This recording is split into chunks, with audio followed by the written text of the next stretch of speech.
A sleepless night. The clock on Sarah's nightstand reads 2:43 a.m. She doesn't know why she woke up, only that something feels off. The room is quiet, but the quiet feels unnatural, like the house itself is holding its breath. The dim glow of the street lamp outside barely filters through the blinds, casting faint, skeletal lines of light across the walls. She looks at the clock. It's 2:44. She lies there for a moment, staring at the ceiling. Sleep isn't coming back. Her throat is dry. Water. Pushing off the blankets, she slips out of bed, careful not to make too much noise. The hallway is dark, the wooden floor cool beneath her feet. Sarah passes by her friend's room. The door is closed. Chloe probably crashed hours ago.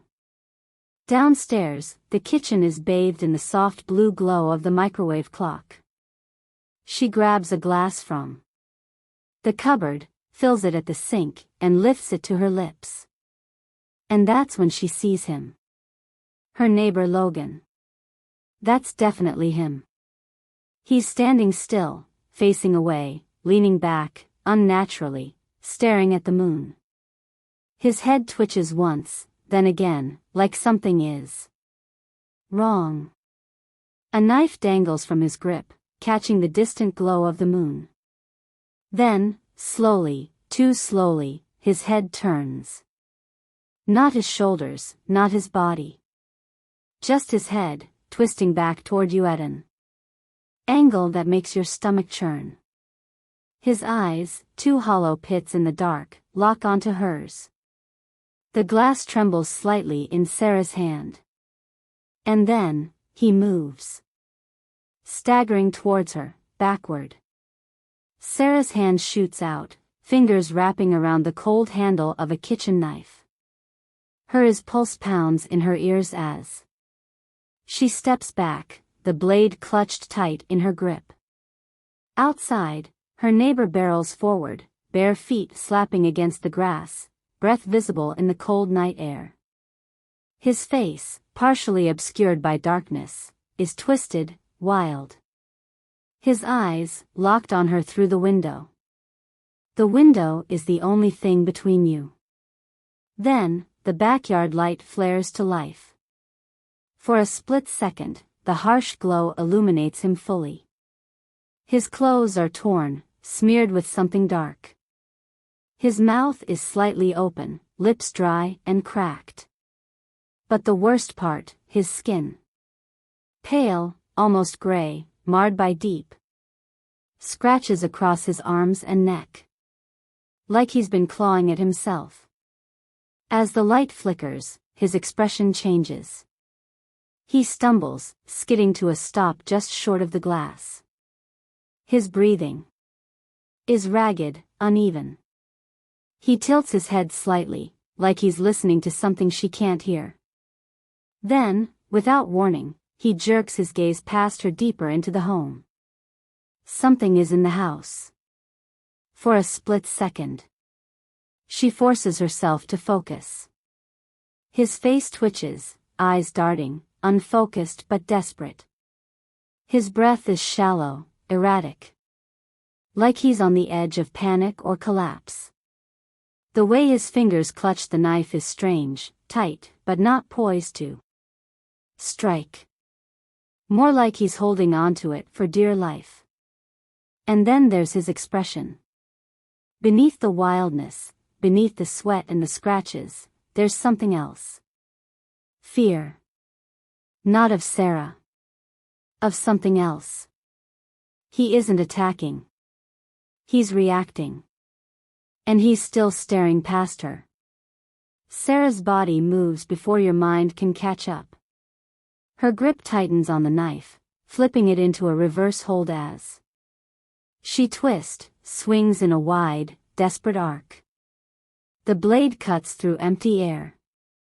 Nothing is there. Sarah's breath comes fast, her heartbeat hammering in her chest. The kitchen is exactly as it was, silent, dimly lit. untouched. The cabinets, the counters, the table, all normal. But that unnatural feeling in her gut hasn't faded. Logan is still outside. You hear a dull thud against the glass. He didn't punch it. He didn't stab at it. He pressed his forehead to it. His wide, terrified eyes meet hers. His lips part, breath fogging the window. And then, he mouths something. 2 words. But the glass is too fogged, his movements too subtle to make them out. She steps closer, pulse still hammering in her ears. The knife feels heavier in her grip now, slick with sweat. Sarah's breath fogs against the glass as she leans in, voice low, urgent. What? Say it again. Her neighbor's breath is shaky, his lips trembling. His forehead presses harder against the glass, skin pale, clammy. His pupils are blown wide, darting, searching. Then, barely above a whisper, she hears him. It's behind you. The kitchen light flickers. The air changes, a shift in pressure, a presence, like the room just got smaller. Sarah's body reacts on instinct. With every ounce of strength, she kicks off the counter, launching herself backward. Into whatever is behind her, if anything is even there. Her shoulder slams into something solid, not the wall. Not the air. Something real. For a split second, she feels it, cold, damp fabric, the shape of a body, unmoving but there. Then, it moves. A sharp, ragged exhale rushes past her ear, and before she can regain her footing, something grabs her. Fingers. Too many fingers. They clamp onto her arms, her ribs. Her feet leave the ground and her bow die is now horizontal facing the ceiling. The kitchen light dies. Sarah's body thrashes violently, every muscle surging with pure, blind terror. Her arms jerk, claw, swing, the knife still clenched in her fist as she slashes wildly at the unseen grip. Sarah's screams rip through the kitchen, raw and desperate. Her voice echoes, bouncing in ways that don't make sense, like the room is stretching, distorting around you. The knife connects. Something shrieks. Not human. Not animal. A wet, distorted sound, like metal grinding against bone. The fingers, too many fingers, spasm. And loosen for a fraction of a second. Enough for Sarah to drop. She hits the floor hard, knocking the wind from her lungs. The impact rattles the knife from her grip, it skitters across the tile, spinning out of reach. The kitchen light flickers back on. Silence. The house is still. The air is heavy, thick with the scent of something rotting. Sarah's breath comes in ragged gasps. The window is shattered. Her neighbor is gone. And the only sign that something was ever here is the long, black handprint burned into her shoulder.